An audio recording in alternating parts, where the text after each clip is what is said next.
Quero começar dizendo que esta é a história da minha avó.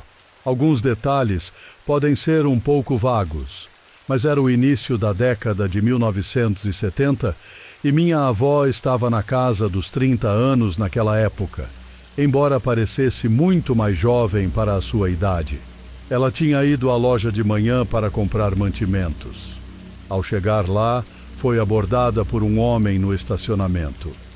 Ele a cumprimentou e perguntou como estava o seu dia. Minha avó é uma pessoa gentil, mas também bastante introvertida e ainda é até hoje. Naturalmente, a franqueza do homem a pegou de surpresa. Ela se desculpou educadamente, pois queria fazer as compras cedo. No entanto, o tempo todo na loja, ela não conseguia se livrar da sensação de que algo estava errado. Ela constantemente olhava por cima do ombro, como se esperasse ser surpreendida por alguém. Quase terminando de pagar pelas compras, o mesmo homem se aproximou dela novamente. Minha avó notou que o braço dele estava enfaixado. Quando perguntou o que havia acontecido, ele inventou alguma desculpa sobre ter se machucado no trabalho. Minha avó imediatamente desconfiou dele, mas não o confrontou com medo de parecer rude. O homem então ofereceu ajuda para carregar as compras no carro, dizendo que uma senhora adorável como ela não precisava fazer todo aquele esforço. Ela educadamente recusou, apontando que ele poderia piorar a lesão e que ela poderia lidar sozinha. No entanto, ao sair da loja, o homem a seguiu e continuou insistindo em ajudar. Ela ficou irritada e desconfortável, e o céu lhe dava uma sensação ruim. Ela não queria ficar sozinha com ele, como se algo em seu instinto lhe gritasse que estava em perigo. Um policial de plantão se aproximou ao perceber a situação e viu o desconforto da minha avó.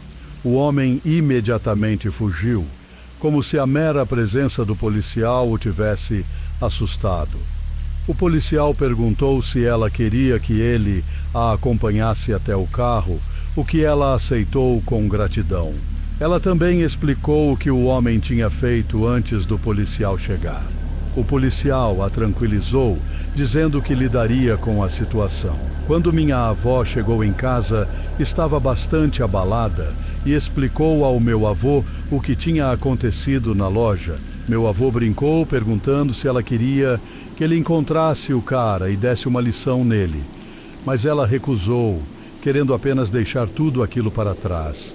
Minha avó havia quase esquecido desse incidente, até que algum tempo depois, houve notícias de que tinham identificado e capturado a pessoa responsável pelo desaparecimento e morte de várias mulheres ao longo dos últimos anos. O que ela viu naquela reportagem a deixou doente. Ela viu a foto do mesmo homem que a havia assediado na loja naquele dia.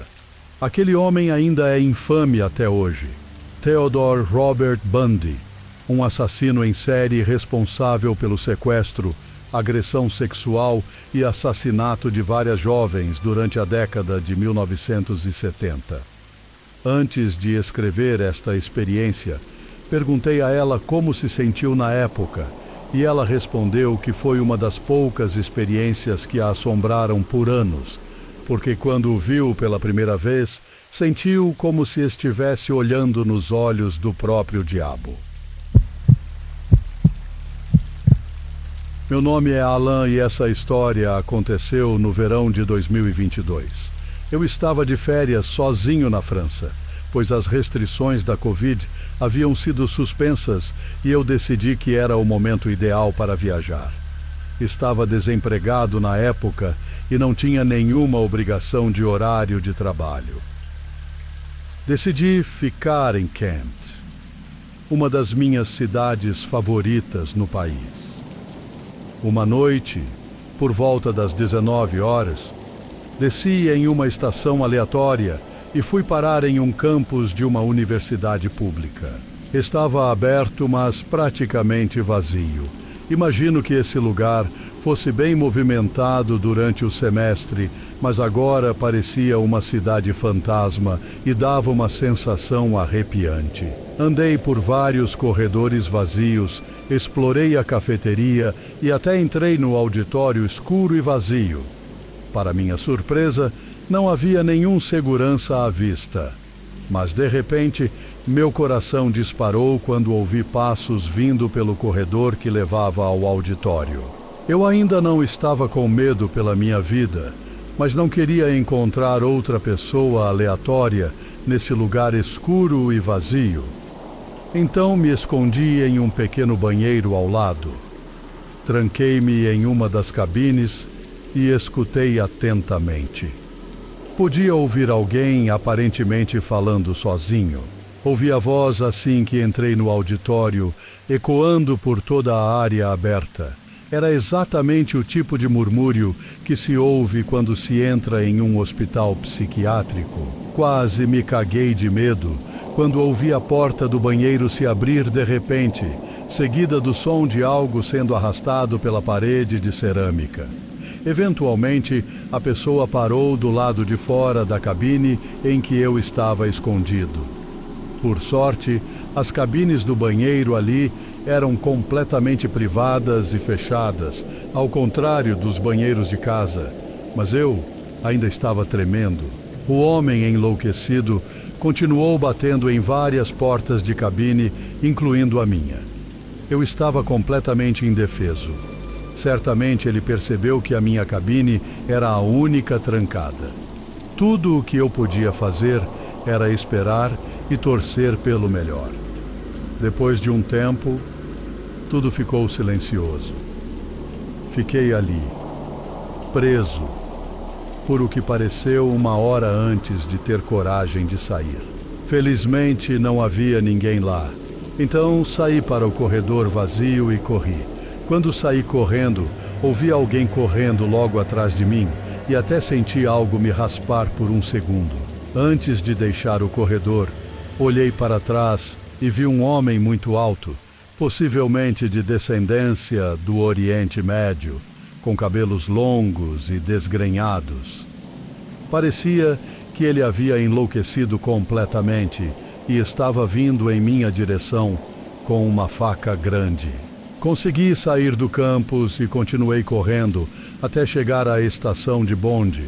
Felizmente, havia um bonde chegando justo quando cheguei lá e eu embarquei imediatamente. Não sei o que aquele homem louco estava fazendo lá ou por que parou de me perseguir, mas de qualquer forma, estou feliz por ter saído vivo de lá. Isso aconteceu com meu melhor amigo e eu há 6 anos, e até hoje me dá arrepios. Na nossa adolescência, Will e eu éramos mais do que um pouco aventureiros. Nossas mães eram professoras na nossa escola, e sendo filhos de professoras, depois do último toque do sinal, o verão ainda não começava para nós. Podíamos esperar mais uma semana acordando cedo para ajudar nossas mães a limpar suas salas de aula e empacotar livros. Sempre era entediante e, na maioria dos dias, nossas mães estavam em reuniões. Então, basicamente, ficávamos correndo pela escola vazia. Lembro-me vividamente de que era uma sexta-feira, o último dia antes de podermos experimentar nossa liberdade de verão, e a irmã mais velha de Will, Stephanie, também veio para ajudar a empacotar a sala de aula da mãe. Nós 3 estávamos brincando de esconde-esconde enquanto nossas mães estavam em reuniões. Will nos disse que queria fumar. Tínhamos 15 anos e Stephanie tinha 17, mas os dois já fumavam há alguns anos. Sou filha de um fumante de longa data, então optei por não fumar.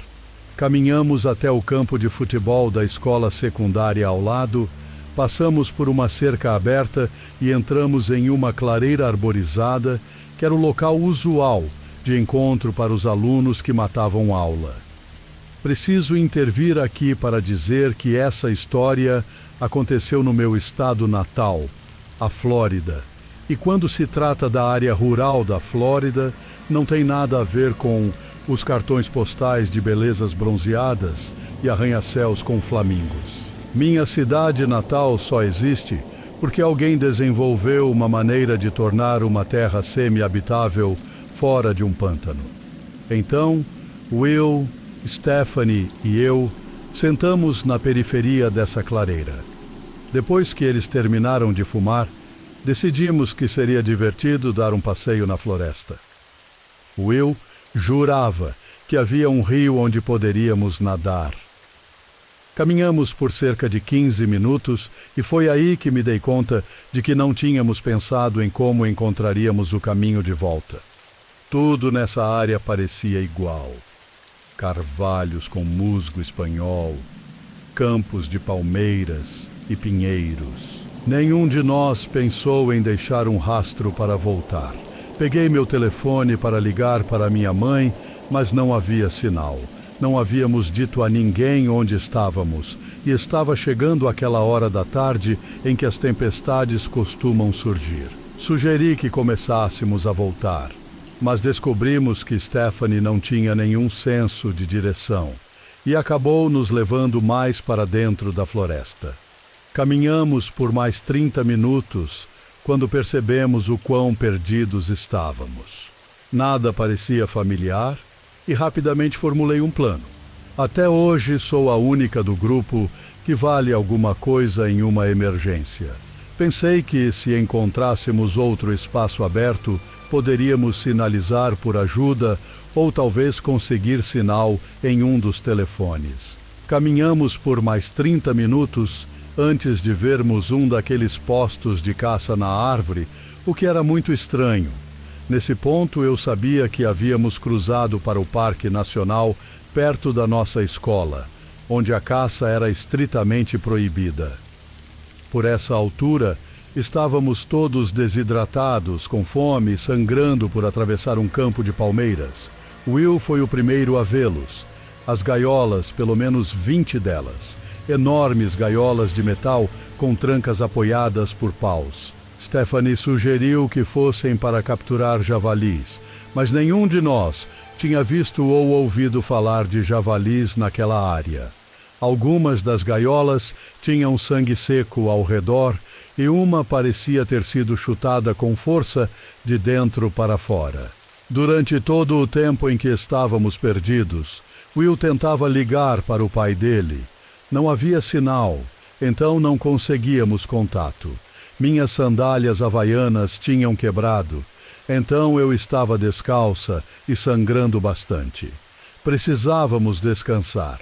Sentei-me em um tronco enquanto Will andava por aí, segurando o Nokia dele no ar. Ele saiu da nossa vista por uns 10 minutos quando ouvi ele gritar.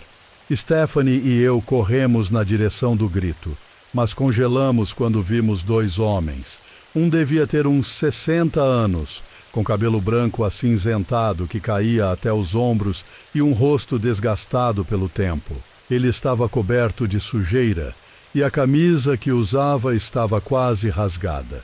O outro era bem mais jovem, talvez na casa dos 20 anos, e parecia que tinha acabado de sair de um trabalho em um escritório. Ele usava uma camisa branca de botão e uma calça bem elegante. Nenhum dos dois usava sapatos.